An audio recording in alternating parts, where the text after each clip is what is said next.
zasi kwaro kwete vari kudenga vari zasi ndo vanoziva kuti ndaakuuya. Ivo hazvina mhosva mugadheni mavo mune nzimbe, hazvina mhosva mavari machitutu chembambaira musairweruzi, hazvina mhosva mune danga kana makavakira mudhuze, kana mvura yanzi yakuuya mai mwana inongouya. Asi zviri nani kuti pambaira iendewo wararama. Manje kuna tsoko mukaranga ane nharo anoti pambaira dzaenda naiwo iendawo. Tadi kuti kana Jehovha akuuya zviri nani zvitutu zvepambaira zviite, asi mudenga ndapinda. Zviri nani ndirege kurohwa, asi mudenga ndirimo. Zviri nani ndirege imba panyika, asi mudenga ndirimo.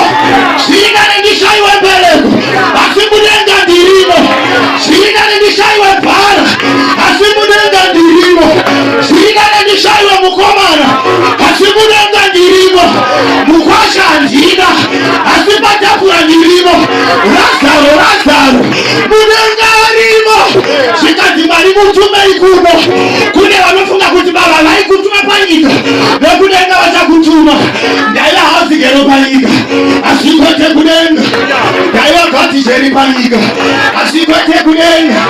Shaiwa hango zvinhu mupostori, asi wana eternal life. Vadiwa wana upenyu usingaperi. Zvikanzi nabrother, ndaiva pakati ndakakombwa. Gomo rakanga riripo, gwenga rakanga riripo, uku kwakanga kuripo, asi kune zviya rakabva kumadenga rikati kuisendi still. Vanawana namahechiporofita chimota ramba vakatsunga mwana wamai mira semuzambangwena. Kana mvura yanaya ndinovata, vatambudziko akauya ndinovata, asi pane nguva ichasimuka. Usafara muvengi wangu wandiona ndakadonha, ndokuti ndichasimuka. Mamhepo musafara, kune second half mamhepo musafara, kune extra time varoi musafara, kune injury time mamhepo mirai kucelebrate, kune injury time. Mesuro Man City akawina musecond half, tatunowina musecond half. Mai vangu vakafa, baba vangu vakafa, handina bhara, zviri mufirst half. Handina kurohwa, zviri mufirst half. Handina mukwasha, zviri mufirst half. Wakapiwa mwana, zviri mufirst half. Tatiteu mamhepo kamusecond half chichoka. Unoona coach wachiti Guardiola vati hiye Ibrahim haripi, wati Haaland haripi, wati Alvarez haripi, wati Ambako haripi, wati Tino haripi, wati Mukona haripi. Hajai kumamhepo kobora varume. Riri pana Kambakwe, riri pana Braba, riri pana Baba, riri pana Mangujiko, riri pana Asha. Dona ngatitambei checherererere.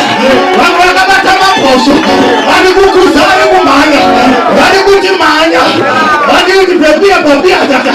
Unoti inina mahinyana, asi chinangwa chiri chekuti gobhora. Unotsvaka nezvika, unororwa nezvika kumamhepo ekwenu. Gobhora kuzvitoma. Gobhora we. Kune riri kutomwa pana, kumba zhuku riripo. Gobhora Farao uripo.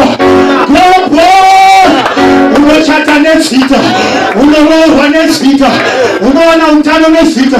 Simuka pawakagara, tanga kuti kle riterebosvika retekeberosa ritererosa rikatalava akite peisa shiprahandeles eprahite ratikata apitakata iteketeke apia hatisha repata